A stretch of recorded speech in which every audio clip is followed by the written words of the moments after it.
నమస్తే. నేను Rambabu. Yoga acupressure and yoga థెరపిస్ట్‌ని. ఈరోజు మనం యోగాలో ముఖ్యమైనటువంటి షట్క్రియాస్‌లో ఒకటైనటువంటి జలనేతి గురించి మనం నేర్చుకుందాం. సో, జలనేతి చేయటం వల్ల లాభాలేంటి? ఎవరు చేయాలి? సో, అది ఏ టైంలో చేయాలి? ఇట్లాంటివన్నిటి గురించి మనం తెలుసుకుందాం. ఇప్పటివరకు నా ఛానల్‌ని ఎవరైతే సబ్స్క్రైబ్ చేయలేదో చేసుకోండి. ఇంకా మరెన్నో హెల్త్‌కి సంబంధించినటువంటి టిప్స్ అన్నీ కూడా, వీడియోస్ అన్నీ కూడా మీకు అందుబాటులోకి వస్తుంది. సో, ఇప్పుడు జలనేతి అనేది ఒక క్రియ, షట్క్రియాస్‌లో ఒకటి. సో, క్రియ అంటే ఏంటి అంటే క్లెన్జింగ్ మెథడ్, క్లెన్జింగ్ ప్రాసెస్. అంటే మన శరీరంలో ఏదైనా ఒక భాగాన్ని క్లెన్స్ చేసే వాటిని ఏమంటారు అంటే క్రియ అని పిలుస్తారు. సో, ఆ క్రియలు ఎన్ని రకాలుగా ఉంటుంది అంటే 6 రకాల క్రియలు ఉంటవి. అందుకే మనం షట్క్రియాస్ అని పిలుస్తాము. యోగాలో ఈ షట్క్రియాస్‌లో చాలా అద్భుతమైనటువంటిది, ఈజీగా మనం నేర్చుకుని ఫాలో అప్ చేసుకునేటటువంటిది, ఎంతోమందికి ఉపయోగపడేటటువంటిది.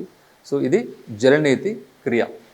సో, మరి జలనేతి క్రియ మొదటగా ఎవరు చేయవచ్చు అంటే ఎవరైనా చేయవచ్చు, ప్రతి ఒక్కరు కూడా చేయవచ్చు. చిన్న పిల్లోడి నుంచి మొదలు పెడితే ముసలి వయసు వరకు కూడా ఎవరైనా చేయొచ్చు. ఈ ఏజ్‌తో సంబంధం లేదు. సో, అయితే దీనివల్ల వచ్చేటటువంటి బెనిఫిట్స్ ఏంటి అంటే సైనసైటిస్ అనేది మీకు ఇక్కడ ఈ భాగంలో సైనసైటిస్ అనేది రావచ్చు. అంటే ముక్కుకి ఇరుప్రక్కల అండ్ ఈ భాగంలో మనకు సైనస్ అనే డిప్రెషన్స్ ఉంటుంది. ఈ సైనస్ అనేవి ఏం చేస్తామంటే మనకి ఒక వాక్యూమ్ని క్రియేట్ చేసి మన శబ్దానికి ఒక స్పష్టతనిస్తుంది. సో, ఇవి సైనస్ చేసేటటువంటి పని. అయితే ఏం జరుగుతుంది అంటే సైనస్ గ్యాప్స్లోకి మ్యూకస్ అనేది వచ్చి లోపల ఫామ్ అయినప్పుడు మనకి ఆ గ్యాప్స్ అనేటివి మ్యూకస్తో నిండిపోయి ఏమవుతుంది అంటే ఇన్ఫెక్షన్స్ వచ్చేటటువంటి అవకాశం ఉంటుంది. సో, దాన్నే మనం ఏమంటున్నామంటే సైనసైటిస్ అని పిలుస్తున్నాము. సో, సైనసైటిస్కి ఒక అద్భుతమైనటువంటి ప్రక్రియ ఏదైనా ఉంది అంటే అది ఖచ్చితంగా జలనేతి క్రియ అనే చెప్పుకోవచ్చు. అండ్ సెకండ్ ఏంటి అంటే కొంతమంది సైనసైటిస్ ఎర్లీ స్టేజ్లో ఉన్నప్పుడు చాలా అంటే జలుబు చేయటము, అంటే రికరెంట్గా జలుబు చేయటము, అట్లానే ఎర్లీ మార్నింగ్ లేవగానే ఒక 10 సార్లు, 15 సార్లు, 20 సార్లు తుమ్మటము, అంటే బాగా ఎక్కువ తుమ్మటం జరుగుతుంది. సో, ఈ కండిషన్ ఏంటి అంటే సైనసైటిస్కి అది ముఖ్య లక్షణం అనమాట. ఎర్లీ మార్నింగ్ లేవగానే తుమ్ములు ఎక్కువ తుమ్ములు వస్తుంటాయి. సో, ఈ తుమ్ములు వీటిని ఆపాలి అంటే ఏదైనా మార్గం ఉంది అంటే ఖచ్చితంగా అది జలనేతి మాత్రమే. తర్వాత ఫేస్కి గ్లో రావటం, ఇట్లాంటివన్నీ కూడా మనం జలనేతి ప్రక్రియలో చూడొచ్చు. సో, ఇప్పుడు మరి ఆ ప్రాసెస్ ఎలా చేద్దాము అనేది ఒకసారి నేను మీకు ఇప్పుడు చూపిస్తాను. సో, ఇప్పుడు జలనేతి చేయటానికి కావలసినటువంటి ఏంటి అంటే ఫస్ట్ ఆఫ్ ఆల్ మనకి జలనేతి పాట్ ఉండాలి. ఇది జలనేతి పాట్ అంటాము. తర్వాత రెండోది ఏంటి అంటే వాటర్ విత్ సాల్ట్. 1 లీటర్ నీటిని ఒక స్పూన్ ఆఫ్ సాల్ట్ వేసేసి కొంచెం మరగబెట్టాలి.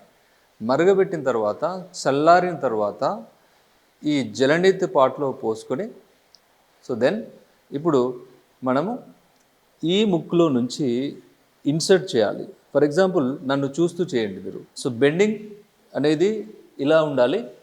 నడుముని కొంచెం కిందికి ఉంచేసి మీరు పట్టుకునేటప్పుడు కుడి చేతిలో ఇలా హోల్డర్ని పట్టుకొని ఎడమ చేతిని నీస్ పైన పెట్టేసి సపోర్ట్ తీసుకొని తలని ఇలా వంచేసి మౌత్ ఓపెన్ చేయాలి.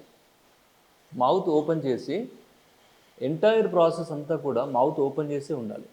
సో, ఇలా మౌత్ ఓపెన్ చేసుకొని మీ రైట్ ఇలా నాస్టిల్లో ఇన్సర్ట్ చేయాలి.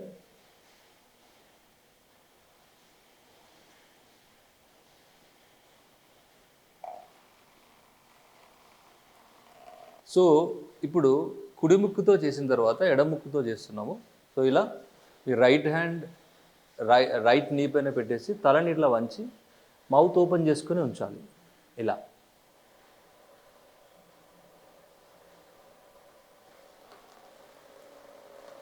సో ఇప్పుడు ఆ ప్రొసీజర్ అయిపోయిన తర్వాత వెంటనే మనం ఏం చేయాలంటే ఈ వాటర్ అంతా ఇక్కడ బయటికి వెళ్ళిపోయిన తర్వాత కొంత వాటర్ ఇక్కడ సైనస్ డిప్రెషన్స్లో అక్కడక్కడ కొంచెం ఉండిపోతుంది.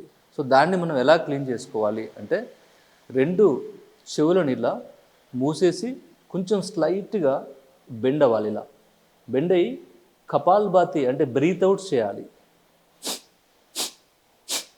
తర్వాత ఇటువైపు మళ్ళీ. సో ఇలా మనం ఈ జలనేతి క్రియ చేసిన తర్వాత కంపల్సరీ దాన్ని క్లీన్ చేసుకోవాలి. ఒకవేళ వాటర్ ఇక్కడ ఏదైనా ఉన్న ఫీలింగ్ కనుక మీకు అనిపిస్తే ఆ వాటర్ అది దానంతటదే వెళ్ళిపోతుంది. సో మనం నడిచేటప్పుడు కానీ వంగినప్పుడు కానీ ఓకే ఆ వాటర్ అంతా వెళ్ళిపోతుంది. సో దాని గురించి వరి అవ్వాల్సిన లేదు. సో ఇది కంటిన్యూగా ఒక 3 days, డే 1, డే 2, డే 3 కంటిన్యూగా చేస్తే మంచి రిజల్ట్ అనేది ఉంటుంది.